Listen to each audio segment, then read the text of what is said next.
trying to resolve, pick the right one, make that DOI a prime, which essentially deprecates the other DOIs. It'll merge the metadata properly and even the metadata properly, so that there is one accurate reflection. There are about 473,000 DOIs currently in unresolved conflicts. The case that I'm pointing out here is actually a rather simple one to resolve because it's very clear. There are cases where the DOIs are in, there are many DOIs involved in a conflict, and it's really not a conflict. It's either the DOIs are pointing to content that is book review. So often there's no author, there's no, the article title is the same, book review, and there's no real way of distinguishing. So those things shouldn't really be in conflict because they're just DOIs standing on their own. That confounds the situation, and we will be dealing with that correctly. So that's a little bit of my rant on conflicts. This is a bit of a serious problem for us, and this is how we're addressing it. The other thing I want to talk about is web callback. This is the way that most people's workflow is looks like this with regard to depositing metadata. So you generate an XML file, you deposit it by posting it to the system, and it goes into the queue, and the queue processes it, and the job is done. And what happens next is the system sends out an email. And this is the way it was built in 2002, and it's served pretty well for a long time. And actually a lot of people still like this approach, and it's not going to go away. And so an email gets sent that contains the log file. Those logs can be large. And email is not exactly the most reliable way to send this kind of information. But it works pretty good. It has its deficiencies. And here are some of the problems that we've encountered over the years. Early on, we were blacklisted on a lot of mail servers as spammers because we produced so much email. Solves some of those problems, but this is the way it has always been done. Another way of doing it was to poll. There are a couple of bigger members who actually do it this way. They send in the deposit, and then they can send a request to the system saying, is it done yet? And you keep doing that as often as you want to, asking, is it done yet? You get a reply back, say, I'm working on it, and eventually you get a reply back that says, it's done, and here's the log file. So polling is a reasonable way of going about it. It's a little bit tedious, does involve some issues, but for many people it's better than email. So the new way is web callbacks.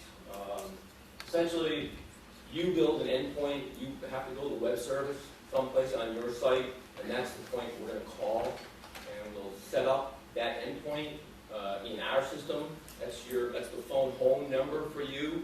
So when a deposit gets made and the log file is ready, we will send a URL request to your endpoint that will contain this information, which tells you the submission ID, the log file, the file that you sent in, the name of the file, the batch ID, and a URL of where to come and get the results. And so now, no more polling, no more mailboxes getting filled up. You can just get the results via this information once you've received the callback. And there are ways to query the callback interface to say, did I miss any callbacks? Or what callbacks have been issued in the past 2 weeks, so that in case your service actually went down and you didn't answer the phone when we called, you can query the system back again to find out what were the list of callbacks that we attempted to make and whether or not they were successful or not. So you can backfill things if they get lost. So web callbacks is my second major topic that I want to talk about. Conflicts and web callbacks. And web callbacks are not just for deposit in XML. They're also available for forward link alerts.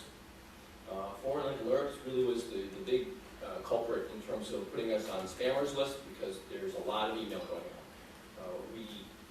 We implemented aggregated forward link alerts a couple of years ago where we collect them through the course of the day, and you get 2 emails a day at most.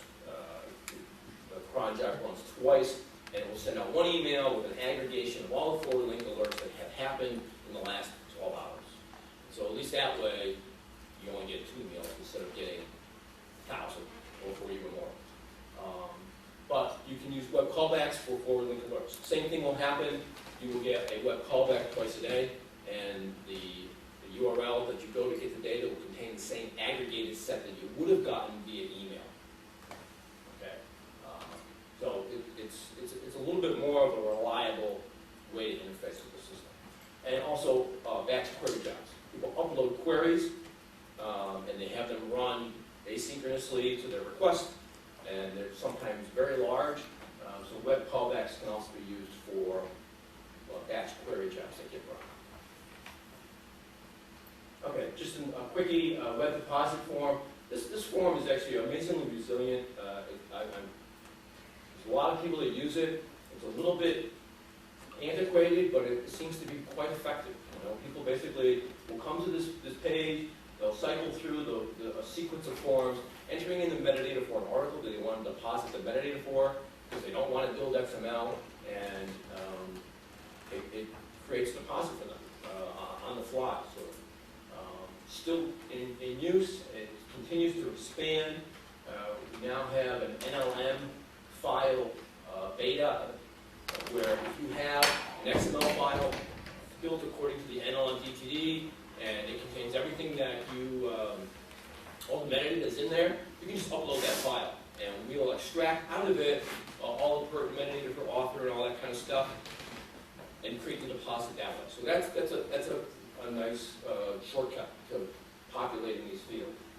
And there's also a supplemental metadata upload option, where you can build a spreadsheet that contains fund ref information or license information, and upload that in one shot, and basically populate that against all of the DOIs that are affected by that metadata. It's just a shortcut to being able to add this kind of metadata to a lot of DOIs that already exist. And if you don't want to redeposit the full metadata for those DOIs, this is a handy little backdoor to getting that kind of information in. Next thing that I'll finish with is I'll talk about relations. There's a lot of relations that we already handle, have always implicitly dealt with in the metadata. You know, who authored an article? That's a relationship between 2 entities, but it's captured in the metadata in a very explicit way in the deposit.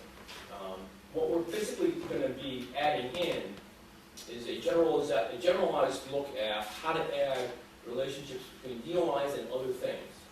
And this will permit the deposit of a DOI to mention or claim that it affects or is affected by something else. And that something else may be another DOI, a DOI in cross-ref, a DOI that's not in cross-ref, or something that's identified via some other means. Okay? So relations are happening now. There still will be dedicated ways of dealing with certain kinds of relationships cited by, for example, a good example of when you deposit your metadata, you create a citation list, you send that in, and that establishes the relationship between one article and another article, the cited by relationship. So that's how that's going to continue to be done. So this kind of just covers a little bit of what I just spoke about. There are going to be emerging new specific treatments that will happen. Linked clinical trials is one name for it. I think it was also known by, what was the other name we called that before? Pardon? Threat publications, yeah. So this is just something new that's coming on the scene now. It's clearly a way to establish a relationship between something and something else, but it's targeted, and then it's going to be done in a specific way, not using the generalized relationship structure. Okay, I I think we'll hold questions until the very end.